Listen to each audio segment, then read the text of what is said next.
Okay, I'd like to thank everybody for coming this afternoon to the first of four listening tours that are being presented by the Board of Education for the Kansas City, Kansas Public Schools. Today is the first opportunity that we've invited the community to come and give comments, provide concerns and questions they might have for the school district, about the school district, and give the district the opportunity to hear from its patrons and to take those concerns and issues and try to address them at some point in time. We're going to start today's meeting off with a video by our school board president, Brenda Jones. She is not available today because she's at a meeting for the Kansas Association of School Boards, and so she may try to get here toward the end of the session, but I talked to her this morning and she didn't think she was going to be able to make it. So she did want a video presentation just so that you could have an introduction. So we'll start off with that. Good afternoon. My name is Brenda C. Jones. I am the president of the Kansas City, Kansas Board of Education, and I would like to welcome you to the Board of Education listening session.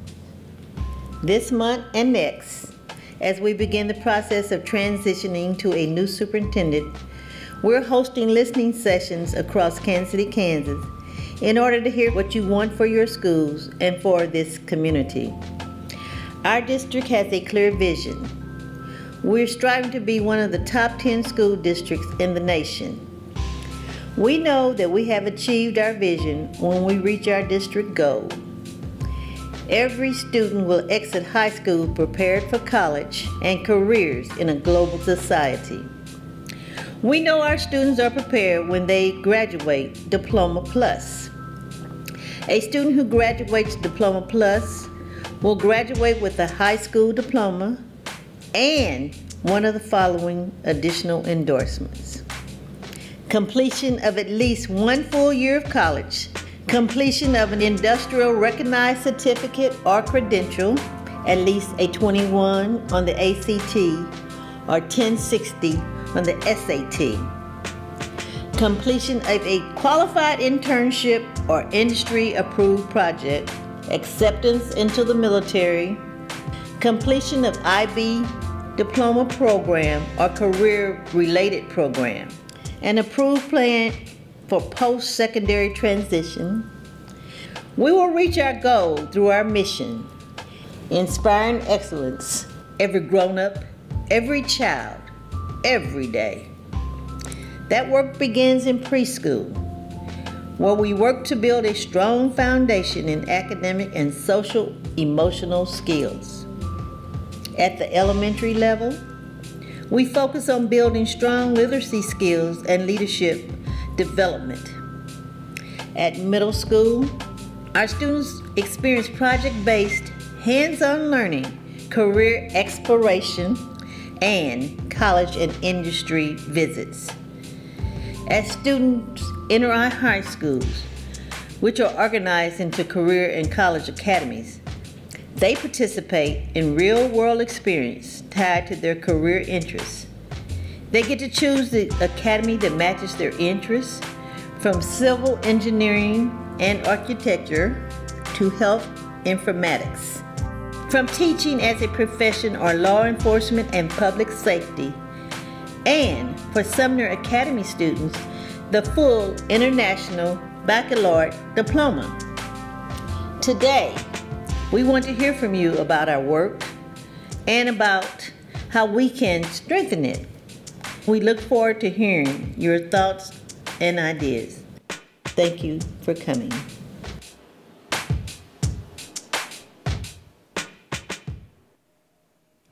Okay, and now I would like to introduce the board members who are able to be present with us today, first of all, and give them a chance if they want to say anything to the audience, including the audience that's participating live online. First of all, we have Dr. Stacy Yeager. Dr. Yeager, you have any comments?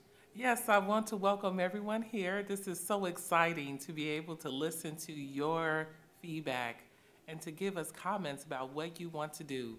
I am so excited to see the involvement of parents and students that take a special interest in our education. So glad you're here to join us. Look forward to hearing from you. And next we have Dr. Valdina Nguyen.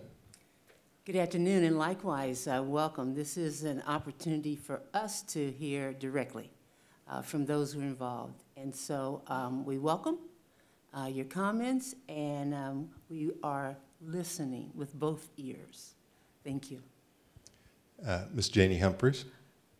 Like everyone else, thank you for being here and being involved. I know it's a very pretty day outside. And a lot of us are probably thinking, oh, let's do some gardening, but nope, let's come here and listen and share our thoughts about our kids and our schools.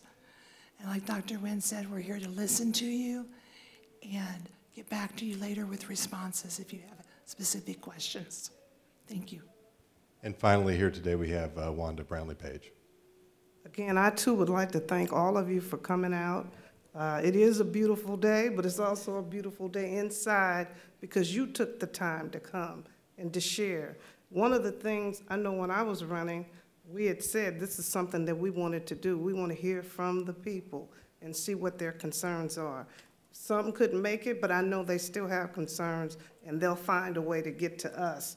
Because the minute you say you're on the school board, at the grocery store, at the pet shop, run into people, and I said, okay, we're gonna write that down, and we need to try to figure out a way and help you solve this. So this is what we wanna do today, and we wanna hear everyone, no matter what your concern is, we wanna hear it and see if we can't work it out. Again, thank you so much. Okay, thank you. And now we have Mary Ricketts, who's here from the PTA, Parent Teachers Association. Do you want this mic or you want this, the standard one? And she's got a few comments to make on behalf of the PTA, who is assisting with this process to make sure we hear everything we need to hear from the community. Well, good afternoon, everyone. I am also a Toastmaster person, so I'm going to put a timer on myself. Okay, I warned Greg. I said, you know, I'm also a preacher, so don't just give me a mic without a time limit.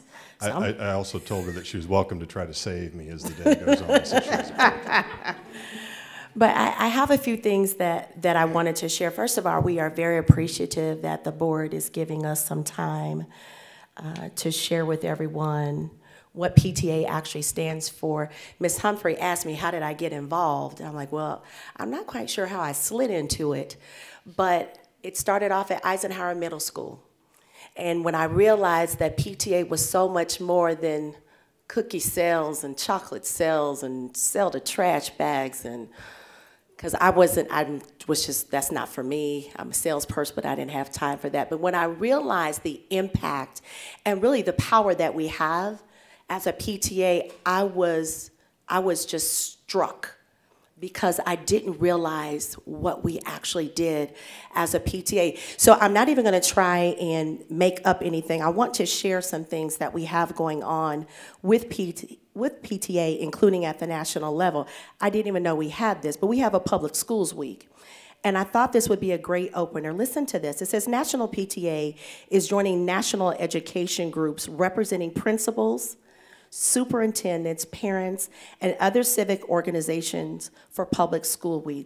Public School Week celebrates the achievements our public schools are making and the critical roles they play in developing future generations of successful students. There's so much even just in that opening and making sure that we understand that we do appreciate our public school system.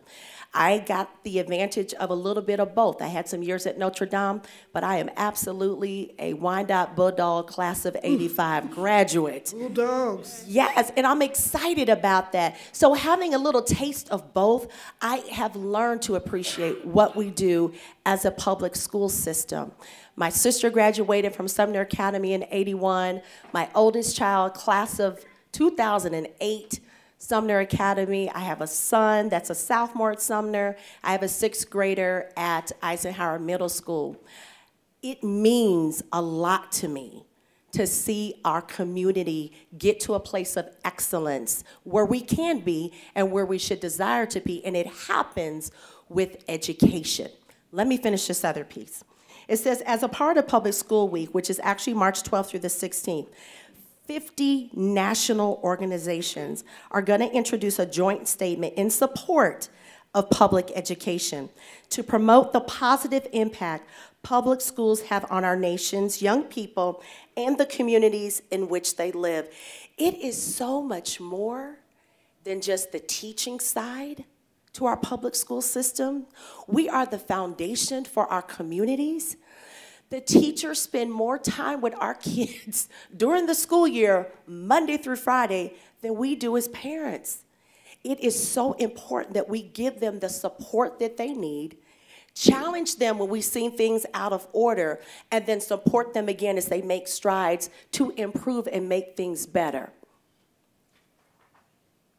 Here's our PTA mission, is to make every child's potential a reality by engaging and empowering families and communities to advocate for all children.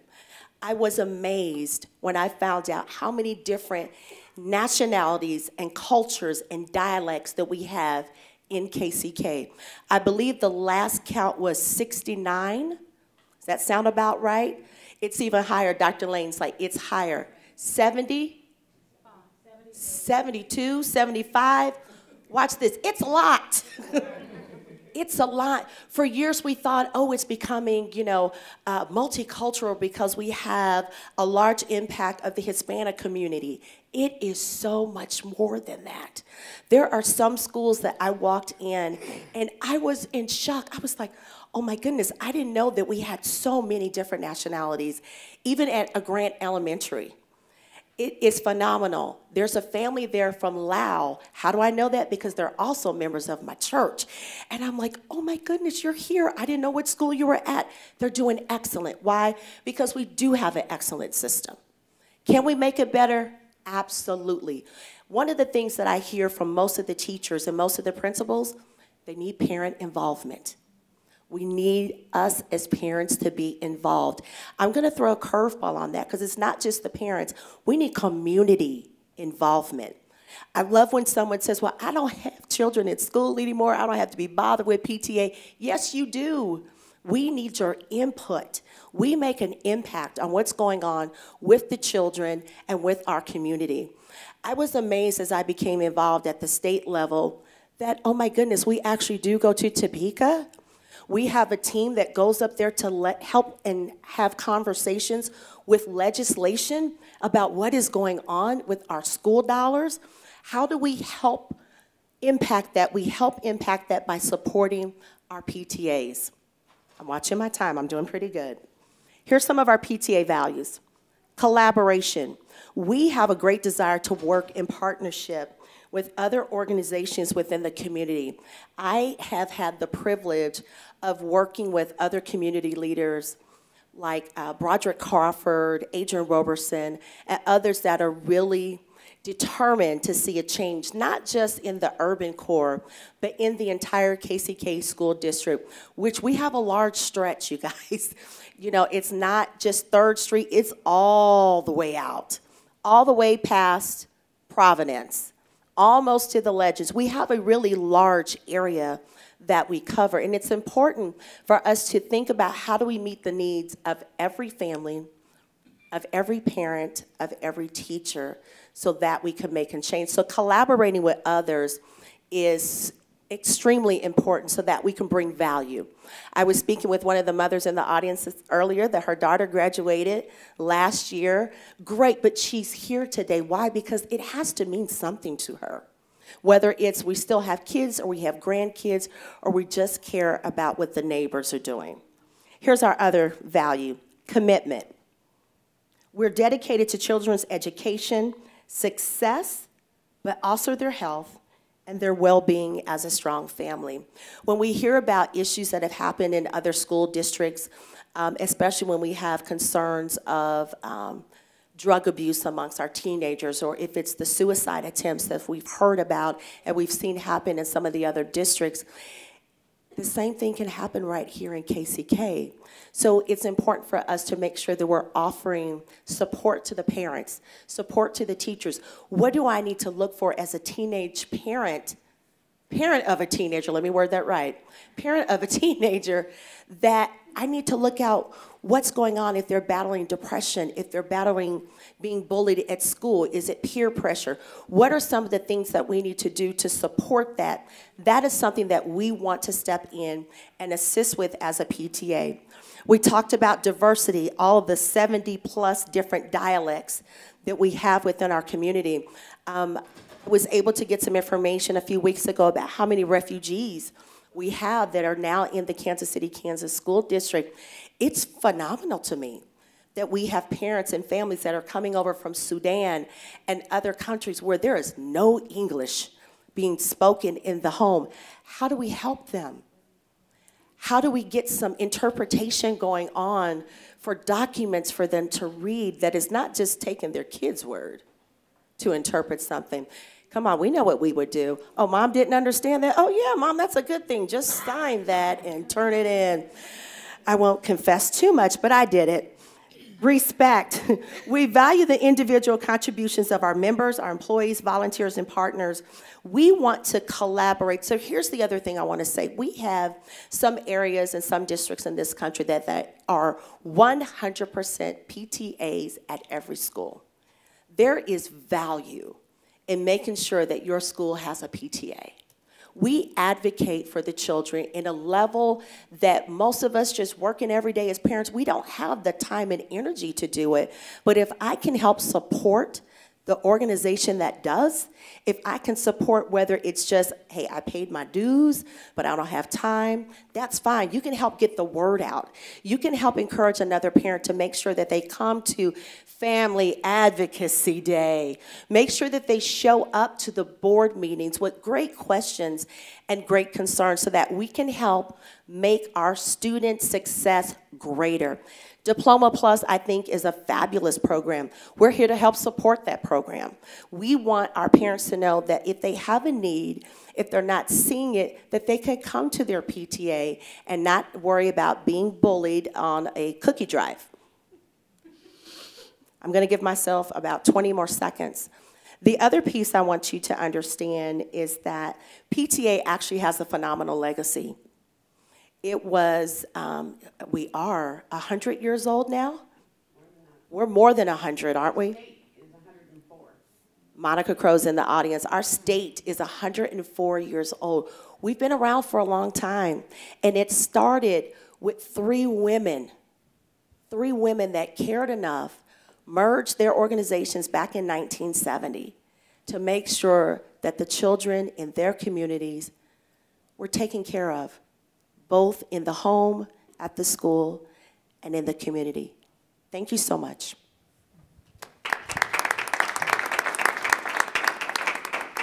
Thank you very much. And one of the reasons that, in fact, Dr. Yeager was the one that suggested we include the PTA as part of the process today.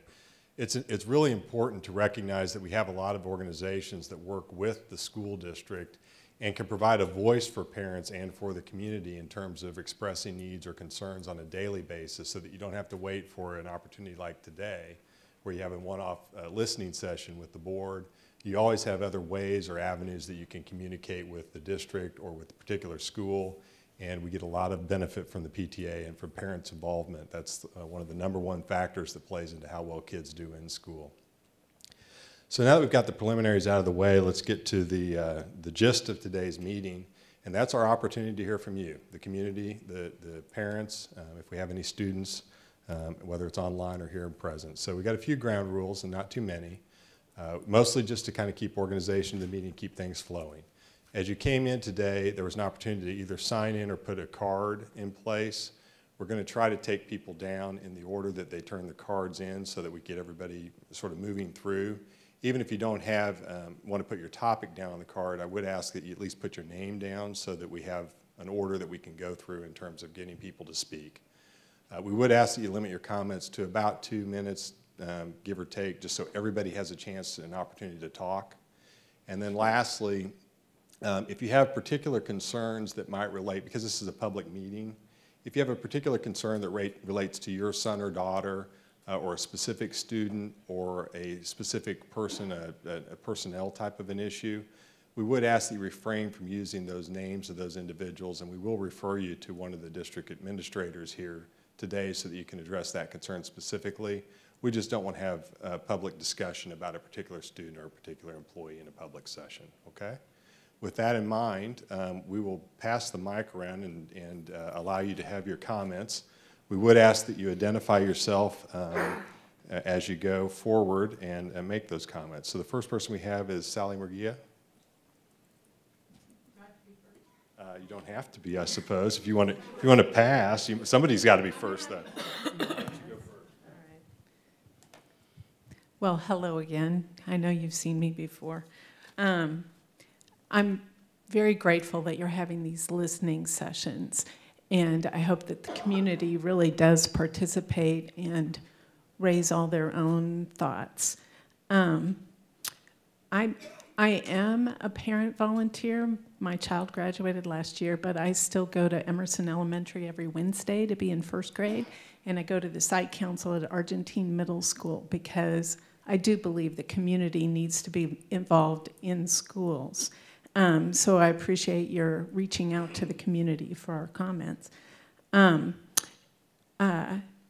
also believe that collaboration between the staff, the teachers, the board, and the community has been always impressive to me in the Kansas City, Kansas School District, and I hope that that continues. Already today, I think the Kansas City, Missouri experience has come up in conversation, at least on the sides, and we've always been a shining example next to that, and let's just keep that going forward. And with that in mind, I guess my main topic is about the transition that we're looking at in superintendent going forward. I've really appreciated the continuity of leadership throughout the years that I've been involved in the district, and I just have a few questions and see what you might be able to answer. One is, what is the time frame for your search for a new superintendent? Are you considering an interim position? And if so, what would that look like? And is there anyone in mind? And then I also kind of wonder, just in general, have you as a group decided on characteristics or strengths that you will be looking for as you begin this search? And so, I don't know, a profile of the ideal superintendent or whatever that you've decided as a group. And I think that's all I have right now.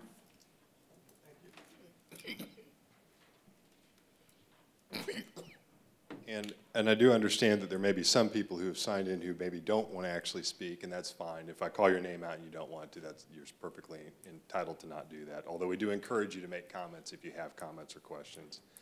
The next person I have on the list is Terry Tillman. Now, did you want us to respond to anything? She asked 3 questions, so I didn't know. Okay. This is a listening session. Yes, it is, and I wasn't listening. No, that's okay. That's okay. The main goal or purpose, as I understood from what the board wanted to do today, was to primarily take information in from people, to gather that information, and then be prepared to provide a greater response to the community as a whole at a later point in time. That being said, if the board wants to make specific comments, the board's certainly entitled to do so. I would think we'd want to make sure we get everybody who's here have an opportunity to talk first, but certainly we can have some opportunity. It's such a small group. Yeah. I just wanted to say we're just at the beginning stage for the search for our superintendent.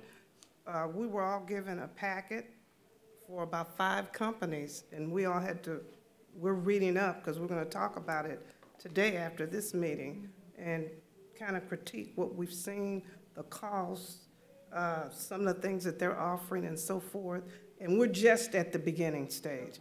Now, what I'd like to see, and I'm just speaking for myself, that when we do pick a company, that they at least will have an opportunity for you all to come back and say what you want in a superintendent, as well as us, the administrators. We need to get everybody involved because it's a process, because we're all going to be affected by it. So what we want as a board, what you want as a community, even involve our young people. What are you looking for? because that would be the right thing. I'm just speaking for me, but I know we're at the first stage. So we really haven't gotten into characteristics and all of that. It's just picking a company, and then we need to move forward. But people have expressed that they want to be a part of that. I really appreciate that, and I understand you're at the beginning. I guess I have in the back of my mind all these issues like state funding of schools that's pending, and we've benefited from a really strong superintendent leader over the past several years, and I wouldn't want to see a gap there. So I feel like you're on a tight time frame, and just wondered how you're going to manage that. And as Ms. Paige said, that we are going to have a meeting. There is a board meeting that starts at 3 o'clock today, and part of the decision-making the board's going to make at that meeting this afternoon is which companies they're going to invite back for interviews for the search committee. So that decision will be made today, and then I can't remember the date of the meeting, but there's a follow-up meeting shortly after spring break. Next Saturday, where we're actually going to have them back for interviews, and they will select a search committee or a search firm at that point in time. So that's the time frame for you. I'd like to follow up. Sure, I'm sorry. You know, what you said about the strength and the success is what we also recognize and know that it is key. State funding is always going to be in flux. It appears. Now, why makes no sense, but it's going to be in flux. But we have 22,000 students we must keep up front. You've got staff. What, as Ms. Browning-Paige said, for me, we have to know about our own district. We need to know where our strengths are. We need to know where our challenges are, because that new person, we're going to hold them accountable, and they're going to have to make it better. So that's where I've been coming from. And again, we're at, I guess we're at day 2, but time frame is really short. But we have to be diligent, and we have to, for me, look at the details. The devil's in the details, and we don't want to find, we don't want to be on this side, in my opinion, on this side of the table, interviewing somebody, and they say X, Y, Z, and we look stupid. I guess that's my greatest fear, that we don't have an answer to direct them to where we want to see success. So thank you for the question. Any other board members? Good. Ms. Tillman. Hello, my name is Terry Tillman, and I'm sitting here with bubbles because my mother was the PTA president from the time my 57-year-old sister was at Hawthorne to the time my 45-year-old sister, and as well as me in the middle, was, we were in KCK public school, so we know all about PTA, and it did help. And the mothers and the communities were friends and worked well together, so that is missed right now. I'm actually here because I have an issue with my nephew being in a certain school, and we have a problem with a teacher that we're dealing with. And I won't go into all those details, but what I will ask is, would you start implementing, or is there anything implemented?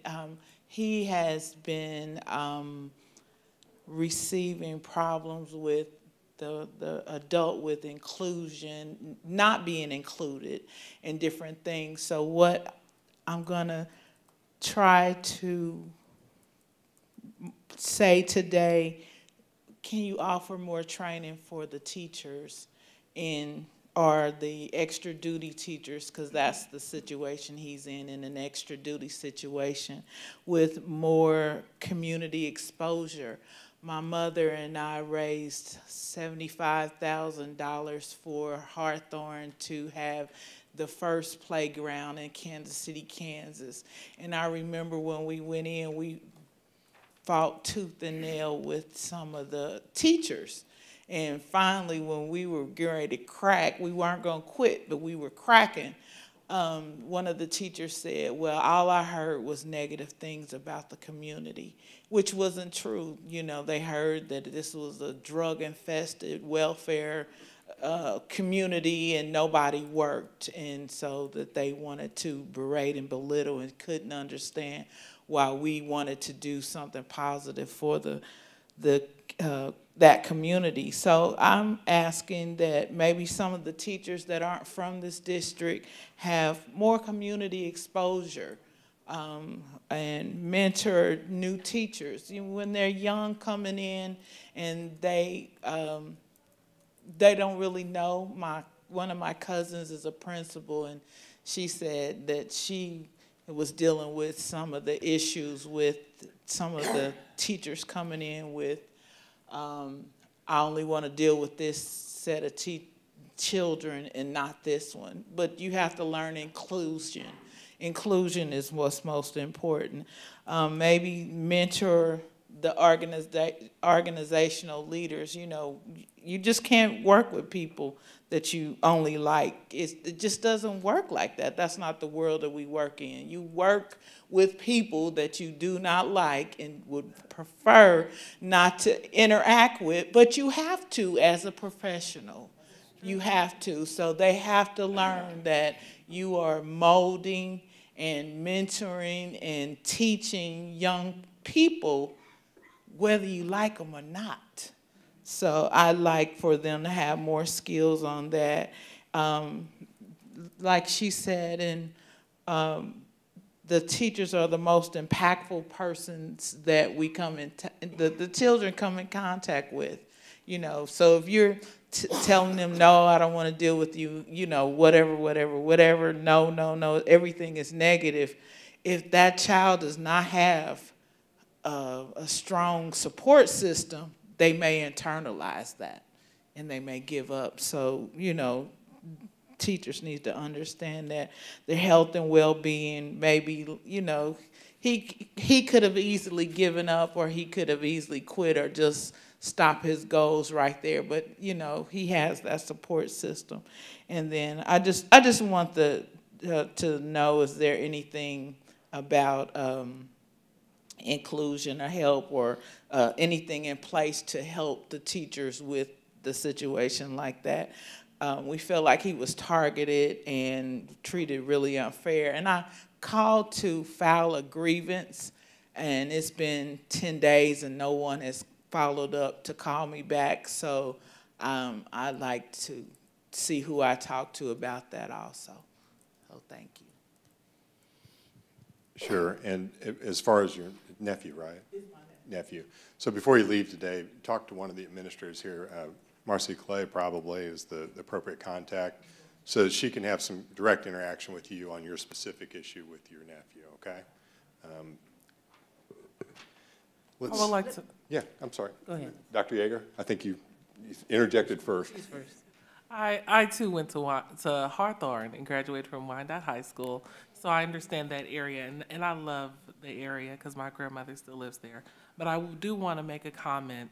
There's something called systematic racism, and systematic racism is when some systems have been set up to give people a prejudice, not intentionally, but unintentionally, about working with a population. So with being a teacher, going to school, sometimes systematic racism enters into their minds, as you said, from wanting to work with a student, a child of a certain color, of a race, or a socioeconomic status. And this is what, not only in our district, but many districts deal with it. I want to encourage you by saying, I'm so proud that you were able to come here today. I'm really glad that you were here and advocate for your nephew, because as a community, it is our responsibility to hold people accountable if you are not feeling that you are being heard. You also mentioned that you went through the proper protocol in which you notified the supervisor, the principal, and then you filed a grievance. So protocol is so important because it's important to first notify that principal, then followed back up by the superintendent and continued on. We, as a board member, have received grievances, and I helped a mother who didn't get her answers heard because she sent an email out to us. So yes, we are listening to you. We hear your voice. I want to also encourage that the Fellows program is something that's available in our district, in which parents, relatives, community who are in District 500 can get their teaching certificate through the Fellows program and then be one of those teachers in our schools. So we need the community to also come and be a part of that program so that they can help teach the students in the areas where they live, because we need you. Lastly, I wanted to talk about the importance of getting the word out. I'm so happy that we do have these tours to hear situations such as this, and that your situation will be handled, but it's important as a community that we know about the programs that's available to the community, as well as you said, there are programs, I'm sure, put into place to teach those new teachers, but something more does need to be done. So thank you so much. Dr. Wynn, I think you. And I'll just segue to the same point. I mentioned it at the board meeting that the legislator and I are working on culturally relevant pedagogy to result in a global student. But we have to circle back, as you have noted, that the teacher, the counselor, everybody that kid interacts with has to recognize we're in a global society now. And if you don't know, then you need to ask for help. So I think it's cliche to always say it takes a community to raise a village to raise a child. But we do have to ask the hard questions. And you have brought your concern, and you're not alone. That's the unfortunate part, that how many of our 22,000, and as Dr. Yeager, not because maybe there was malice in their heart, but that it just rolled out that way. But that it must stop. End of story. It has to stop, and that we have to provide either the training, the skills, the tools, and just exactly what you said. So thank you. One of the points I just wanted to say is, maybe when you have new teachers, or even if they're an older teacher and they're coming in, expose them to what our history. Yeah. The library just had a wonderful program on the history of Quindaro. Yeah. They had a history of Quindaro, and they were just amazed, the culture, the history, the lives and the exposure. And then Chester Orange wrote a book on all the people that came from Sumner High School and how they had to be excellent. How they had, you know, the people that came out of Sumner weren't just they didn't just go to work. They strived to be excellent and educated. So, you know, that's our history. It's not just, you know, what you heard or saw on TV or something like that. So maybe some type of exposure for the newer staff to understand. It's all of us. Yeah, all of us. It's a rich history in Wyandotte County. So, thank you. And Chester's book is really good, by the way. I too wanted to thank Ms. Tillman, and I don't know if any of you remember the name, but her mother was Teola Tillman, and Ms. Tillman was a nurse on both sides in Kansas and Missouri, and was head of the nursing department at the VA, and has worked throughout our community to help our kids.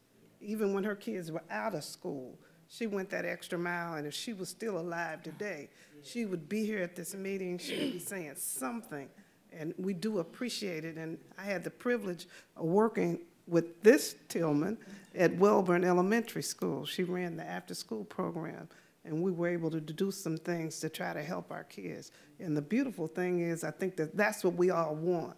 Now, sometimes we may not always agree, and I've been working with Bertram Carruthers, trying to inform their staff about the rich history. Well, it was Hawthorne when I went there, but Bertram Carruthers now. And the principal has been real receptive, and we're trying to put some things together so that their staff can see. You don't know the people who went through this school and some of the things that they've accomplished, and they're beginning to open up. You know, you may see one thing, but there's some people here and they're doing good things. And that's at all our schools. If you could go back and look at the history at each one and who's gone through and what they've given. So we have to keep telling the story. You don't know, but just for your FYI, this is what's happening here. I know several years ago, some of our administrators put into their budget for the beginning of the year to take all their staff on a tour of where their students live, a bus tour. And as we go into our budget workshops and do our budget for next year, I would like to encourage all of our schools to do that. Because even if you grew up in Kansas City, Kansas, you may have grown up around 72nd State or over in Argentine, here where my kids grew up. You may not realize what's around the other schools. And that way it gives you an idea of how things have changed in the city, and you can see where your kids are coming from. And the kids you can connect with them when they talk about something on this street or something. You can go, oh, I saw that. That's a way to get back with the community and connect with the kids. So Dr. Strickland and Ms. Clay, as your staff are planning their brand new school things for August, if it's possible, I would encourage each of your schools to try and do that. Just to make the connection between the staff and our kids. And let me add then, it has to be infused in the curriculum, because that's where then that kid knows that the Latina that is the astronaut, the Barbie doll of the African-American woman who made sure Glenn got home safely, the Navajo code talkers. I mean, it has to be infused in the curriculum.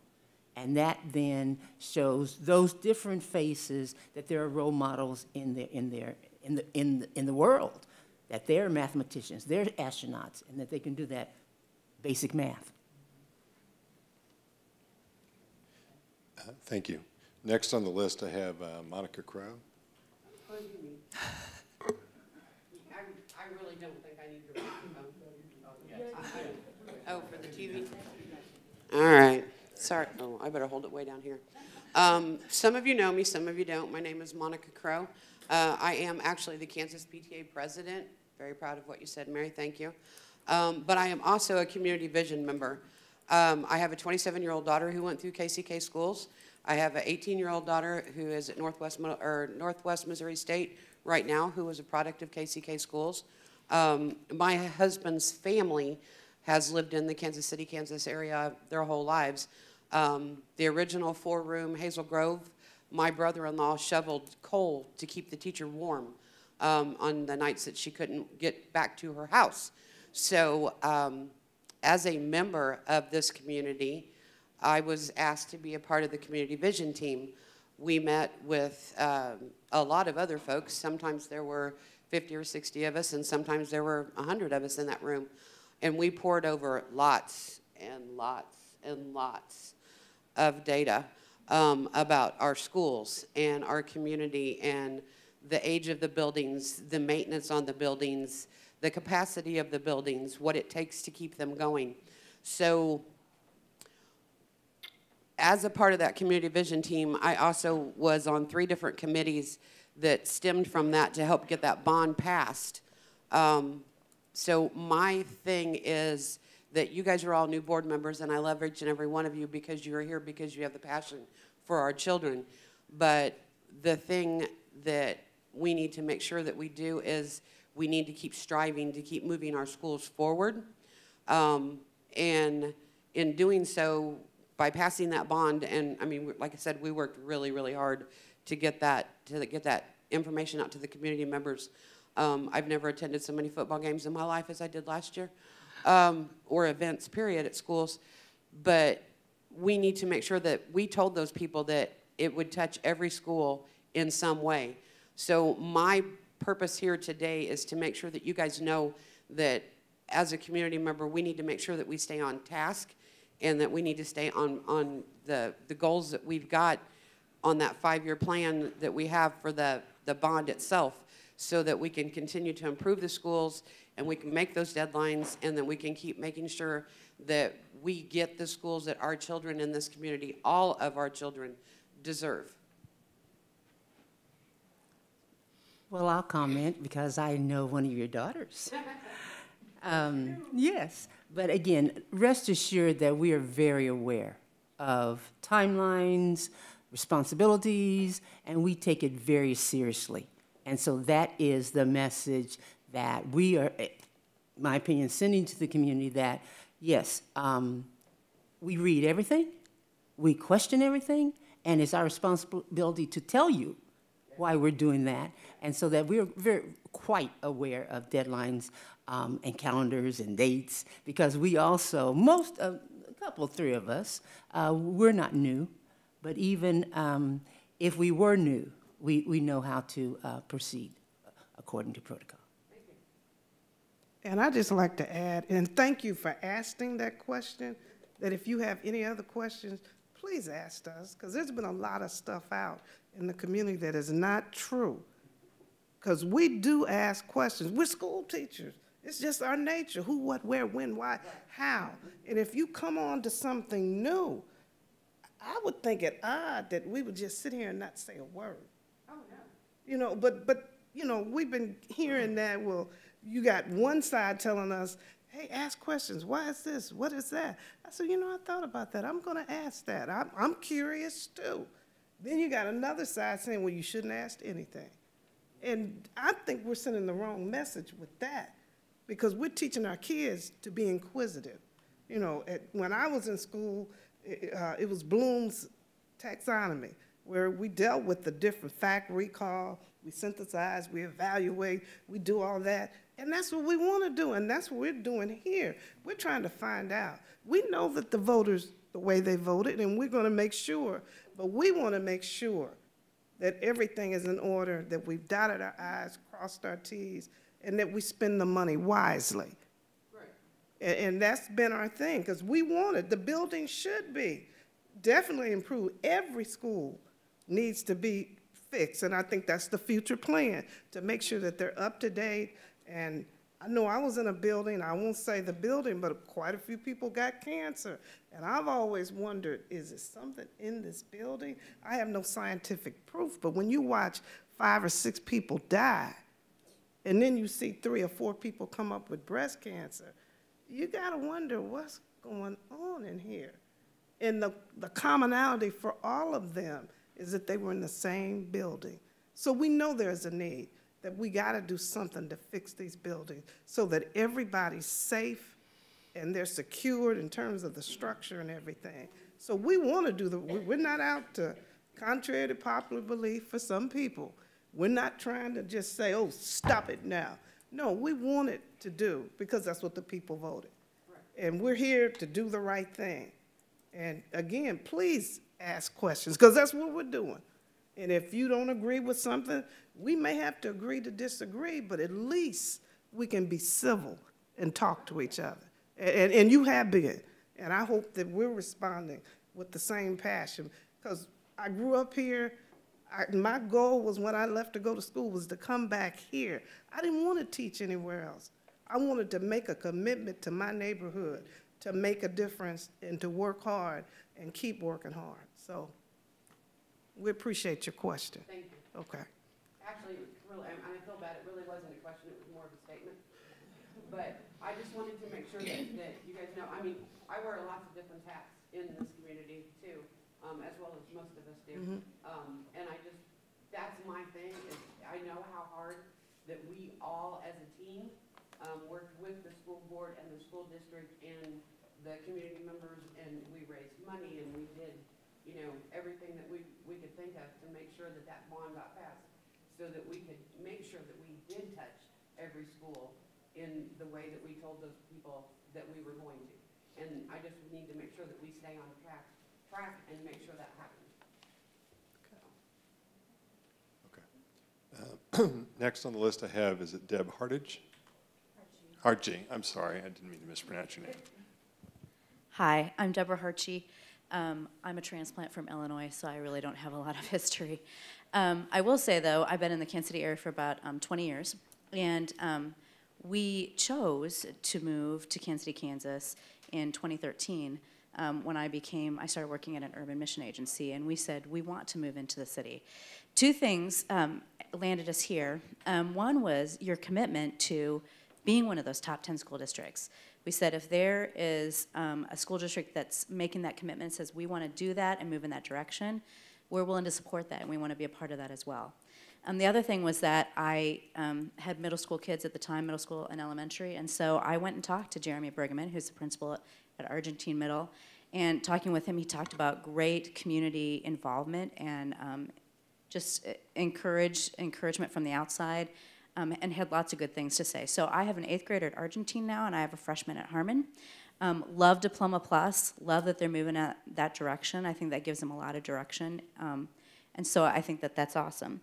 Also wanted to say, too, I just finished going through the Parent Engagement Program, which is fairly new in the district, and I can't say the Spanish name for it. Yeah, that one. So, yeah. But it was very well done, and I have been a youth minister actually for almost 30 years, and I learned things that I did not know before. And what I'll say is that it did open my eyes to some of the unique challenges, well, maybe not unique, but some of the challenges that the school board has and that the school district has that I did not know of before, and also ways that the school district has been working to meet them. And it was very impressive, and things like how to handle protocol and what are the different steps and things that I had not heard of before. It was very helpful and it was very well done. I will say that when we first came into the district, my impression was that, and I'm not sure where I got this, but my impression was that there was a push for parents to not be involved. But I have to say that that's exactly the opposite from my experience working with all the teachers and all the schools. And I sit on site council with Sally at Argentine Middle and love to be a part of things. And we went to some of the Harmon basketball games because my daughter's in pep band, and there's nobody there. And I went home and I said to my husband, we've got to be there. We've got to be there and we've got to show up so that people in our community, we know each other and we can support and they know that we're there to help. So I mostly came here to listen today. So. Well, let me make the comment. Some of us are senior citizens, and so we remember the sports events where you couldn't get in. Yep. And so not only does athletics have that goal of healthy children, but also it draws the community. So that needs to be something to consider as, and not so much how to rebuild, let's just say what it is, whatever it is, but how to then re-engage the spirit. I mean, I can go up to the student now and put it like this. We knew who we played. I went to Washington, so we had, when we played Wanda, we knew it was going to be like a blowout. When we played Ward, you know it was going to be a blowout. Until we beat Ward, and then we were like on the map. But it's something that we're going to have to rebuild. And I think if we recognize it, and two, this is what one of the goals of the listening tours. We have ideas, and we have eyes, but you all have eyes, and it's always a great second, third, 100th pair of eyes on something, because we also have solutions. And so we need to be open to suggestions. But one thing, that school spirit, it needs to be rebuilt for a number of reasons. You know, that can directly be linked to academic achievement, because we're looking at the, March Madness, we're looking at NBA, we're looking at the girls in the Winter Olympics taking the gold in ice hockey. And so there's a lot of places for our students to fit in, but you have to be eligible. You're going to have the grade. And so there's different ways that we need to engage our students. I wanted to address the myth about not being included and parents not wanting to be involved. That myth is quite frankly out there. As a parent, and when I ran for the school board, my vote, and I asked people to vote for me because I will speak for the working parent. And that working parent, we have to work past 6 o'clock. We have to go to work on second and third shifts. Amazon is a large employer. Their biggest shifts, some don't start till 3 o'clock and on the weekends. So in realizing that, I'm so proud of this board because we have modified our schedules. They modified their schedule for me from starting at 4 o'clock to 5 o'clock because I had children to drop off and responsibilities in a job. So previously, that may have been out there. But we as a new board, I can speak for myself, but I'm sure I speak for a lot of us, we want parent involvement. And what we've done is these talks. We have them on Saturday, in the morning, in the evening, in various locations throughout the city to let you know whatever happened in the past is the past. But we want that parent involvement. Another thing is accessibility. One thing I'm so happy is that we do have it online, ability for them to join us via YouTube and being online and hearing concerns. And as we make it known to the community that you don't have to physically be present in order to be involved, I think that will spread like wildfire because everyone doesn't have the accessibility to drive or walk or attend one of the meetings, but they may have internet access. So I appreciate you sharing that one thing in the community is that lack of involvement or you don't want to be involved. But we're setting a new stage that we do want parent involvement and we do want to hear from what the community has to say. So I appreciate you bringing that up. The one thing that, as I was in the PTA for many years, we were we were trying to explain to the old timers that we have to look at parent and community involvement in new ways. The old punching cookies, candy sale, trash bag sale is different. There's many ways we can be involved. You may not see the parent at the school, but they can still be involved through the internet, through letting people know what's going on at the school. The best way a parent can be involved, in my opinion, is getting their kid to school every day. If you have a parent, if that's all they can do is to get that kid to school, they're an involved parent. We all have baggage at our homes, things that we can do and not do. Parents that work nights, parents that have a lot of little kids, and trying to get them out the door to a meeting at dinner time is very stressful. So the parent may give up and not go. But with it being on YouTube, on information on Facebook, being able to go to the district TV station and watch things, that's an involved parent. We need to learn from other areas that have different types of parent involvement and congratulate our parents in whatever way they can be involved and welcome them, no matter whether they're here or they're at home. So that's something I've been promoting for many years, and that's also one of the PTA beliefs. Accept the parents the way they can be involved. Let the community know they can be involved in many different ways. Coming to the ball games is great, because I've been to some of those where there's not very many people.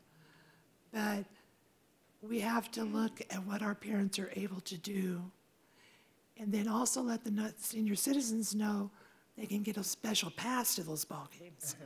So they don't have to put out the $5 each to get into a basketball game. They can get in for free. Okay, next I have Patricia Bach. Just to listen? Okay, thank you. Thank you for being here. And then next I have Mary, is it Heggie?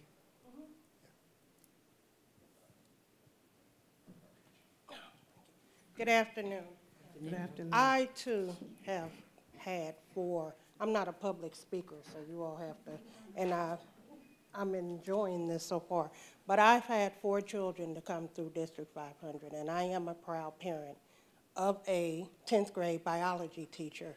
He's not in Wanda in District 500, but he did go through District 500.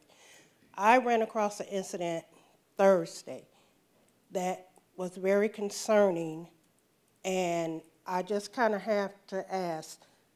I have a second generation. My granddaughter is a 6th grader at Eisenhower Middle School. Her language, art, and reading, she has had 6 substitute teachers. 6. Now, here we are this far into the year, and I'm trying to figure out how do they go about assigning teachers. There's no consistency for her. I never know who to talk to. I never know who's given what work. She may turn it in to get it from one teacher, but turn it into another teacher. So it has went ungraded, uncharted, unposted. I just want to know what's the vetting. The subs that are coming in, is language, art, and reading their major? I mean, that's what, you know, I was just kind of wondering how do they do that? Thank you. Thank you. Okay, no. Again, that's a major concern. Yeah, and as far as particular assignments and things go, I'd certainly talk to one of the administrators, probably Dr. Mather, before you leave. Okay. Well, before we move forward, we can't just ignore this. And I wasn't trying to ignore it. I was trying to give a direct answer. It's kind of like, okay, now what do we say? You know, let's. Okay, so. It was suggested to me to come here, and maybe I could. Sure. That's why I said this is a good forum. I'm a grandmother. I have, you know, legal papers that say I can speak for my granddaughter. My problem is, I just don't, you know, being second generation, like I said, I had 2 come out of Sligo, 2 come out of Salman.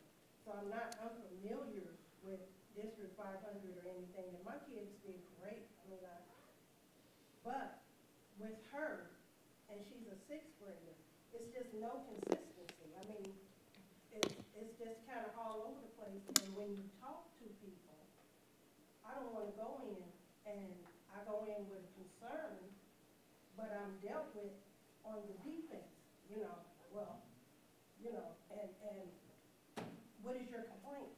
What is your problem? It's not a problem or a complaint, it's a concern. You know, so that's what I was trying to see, who handles that. Well, first, thank you for coming, because we are very concerned about that as well. But we're not on the ground like you are. So, and secondly, thank you for stepping up and taking care of the 6th grader, because you're the stable part in. Well, her mom is active, and her mother works, you know, we live in a time. Exactly. This is the 22nd century, so, right. And I'm available. So I have to step in. My baby is 27. And she's my oldest. I only have 2 grandchildren, and she's the oldest. So I have stepped in to help with that process. But it's like pulling teeth. I don't know where I'm supposed to go and who I'm supposed to talk to. And it's not like they suggest. I've even put in a call Thursday to Cindy Lake. I left a message, you know, because I did the steps, and nobody. Well, we'll apologize on behalf of the district, because you are due more respect than you're receiving. But this is what we need. We need to know what's working and what's not working, and where there are gaps. And so, as Greg said, please, before you leave, speak to Kelly Mathers, who's right there behind you, nodding her head. And then we need to know, we need to establish a protocol that parents know what to do, how to do, and how to document. Am I correct? Can I add one little piece onto that? to Mrs. Hagee because I also have a 6th grader there, and her daughter has come out of there as well. I didn't have the issue there this year, but I think it is a district concern when we have certain subjects that we have a substitute every other day. And it's not been consistent. My older boy, when Kendrick had his freshman year at Washington, we did have that same concern. And it was chemistry. There was a new chemistry teacher, not even for a full week. So I'm glad that you brought that up because I'm not dealing with it now. I didn't think about it. But I think that that is something we need to figure out as a district. How do we make that shift? How do we make that change so that if it is a substitute, it's more of a long-term, you know, if we know we have. I think one of the concerns at one time was there was no teacher. Not even I'm the teacher and I've gone out for surgery. It wasn't that type of substitute. It was there was no assigned teacher for a particular position. So I would just, if I could just add that in there as well, that it's a concern that's been throughout the district that we just need to figure out a solution. Thank you. And I would also say, if you had one sub, when you get to 2, to me, that's critical. And she's a 6th grader, so you want to make sure she's new, she's excited to be at the middle school, and we don't want to discourage them or have them fall. And you have plans for that. I think you got to get on the phone, make somebody hear you, and I'm quite sure. More in one day than I have with all of my children going to just 500. Just being on the phone one day, the different things I could do, different programs, just in one day. You know, even though I didn't get all of my questions answered, but just talking and excuse me, raising, you know, to get somebody, you know, this is a concern, you know, so I'm looking forward to seeing.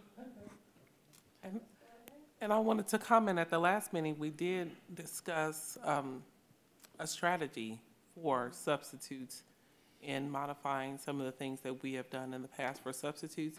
But thank you for raising this issue because in that discussion, there was a percentage of a certain amount of teachers who were displeased with substitutes, but I did not know that it ranged this deep of a problem because I just wasn't aware. So thank you so much.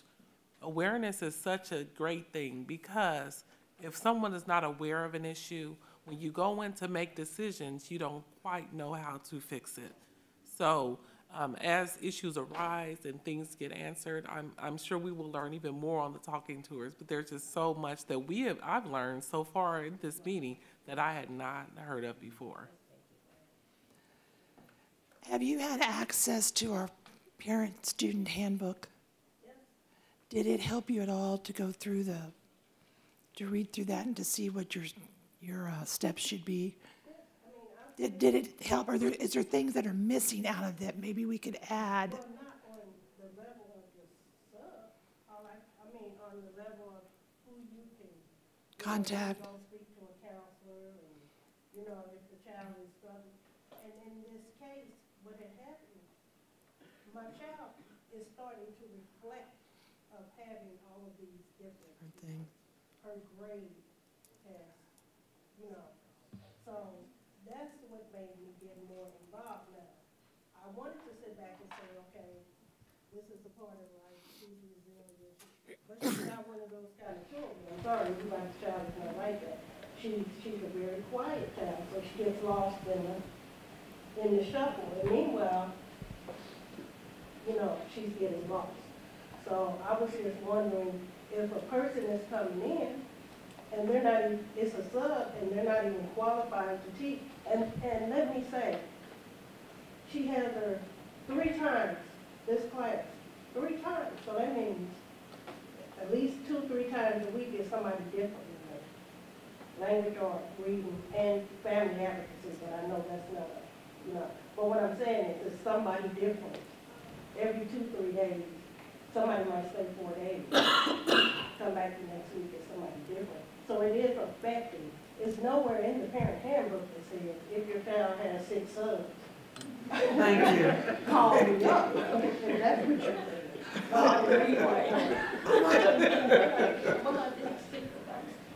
I wanted to know if it helped you know that you should contact the principal and and if there is anything that's missing that you feel should be added to a student parent handbook. Not so much as added to, because until this is just a whole of something big. If that particular problem, it may be fixed on a level of, okay, so she has a long-term disability. Okay, I don't know if that's going to be fixed, because I was also told that teachers have the options of staying or leaving when they get ready. So that might not even be the solution. But as far as on the parent-teacher handbook, I don't know how I would relate that or add to it or take away to fix that particular problem. I thought that was the district problem. You understand? Yeah. When you call, do you feel that the individuals that you talked to were fair to you, answered your question, tried to assist you? No, that's what I was saying. When I call, it's out of concern. It's not, I'm calling because I'm complaining or what's your problem now? And see, that's what I got. I immediately got, they were on the defensive, what's your problem? It's not a problem, it's a concern. Big difference to me, at least it is to me. And if I'm concerned enough to address this, at least be, cordial enough to at least meet me halfway. I'm not going in, I'm going to tear the building up. I just wanted some answers. And the clarity you get, it's like if they say too much, they're telling you too much on the end of how we vetting the sons. I'm not really even concerned with that. I'm concerned with it because I don't want somebody that's in a position doing something and they're not good at it, but they're just filling a spot. Whereas that still leaves my granddaughter jacked up because that's not what you're good at.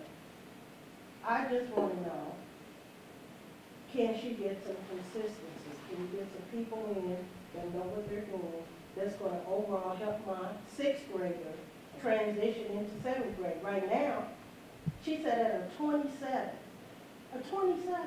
from Christmas break, nobody had entered. When they finally decided, even though, don't get me wrong, school loop, email, text, no answer. So it's not like we didn't pursue this and say, well, are you all going to do something? And within a day, well, why did you just say that? I'll just go in and fix it. Well, that's not a fix to me. What did she learn? What work did she do? I don't want you to go in and just give her something. I want to know, am I going to have to do this again? Because look where we are now. This is the end of the school year. School year is almost over. So what's going to happen? She's just going to move on to 7th grade, and then when we start with the sub thing, they're just a leave.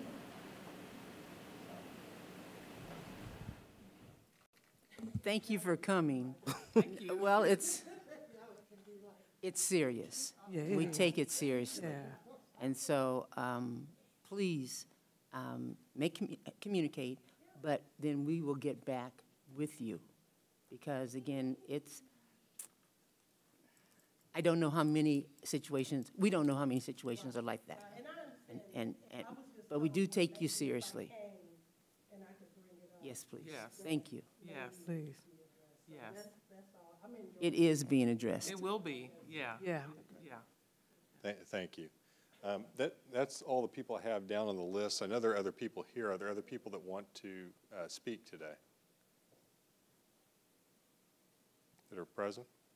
Anyone? Were there any comments from the live chat portion of this thing? No? Okay. Well, Well, this is our first, and we will have to grow with your help. So please, and we need to reinforce, how was this advertised? Was it on School Loop?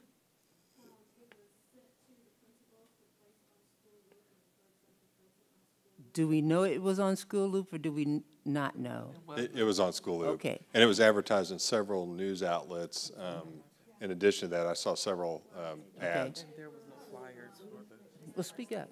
Saw it in the newspaper. You know, we do have the station on television, so we will have to do better, because, again, there's 22,000 situations that we don't know. And we're not saying they're all challenges, but we do need to know. Go. Right, and I have 2 children in the school district, and we did not get a flyer for this, but I will encourage strongly for our principals and everyone to get a piece of paper in our children's hand, even if it is spring break, okay?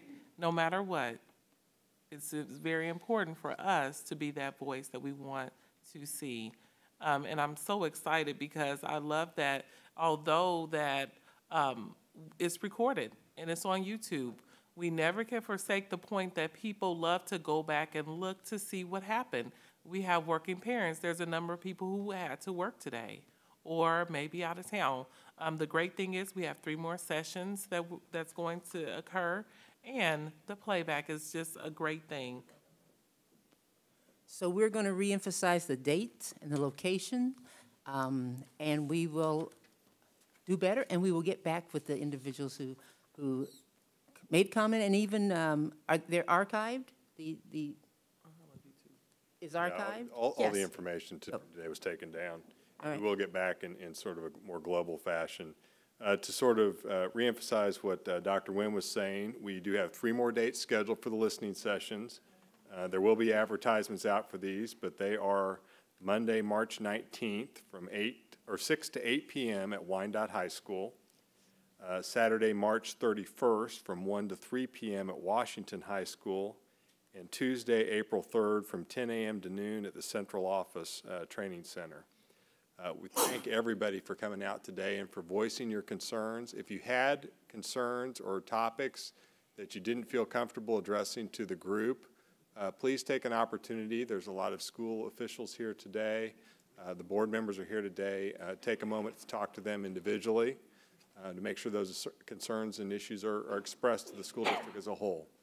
Thank you very much for coming out, and you're all certainly invited to stay for the school board meeting that will start here in a little bit. Thank you. Thank you very much. Thank you. No, don't be sorry. Fine.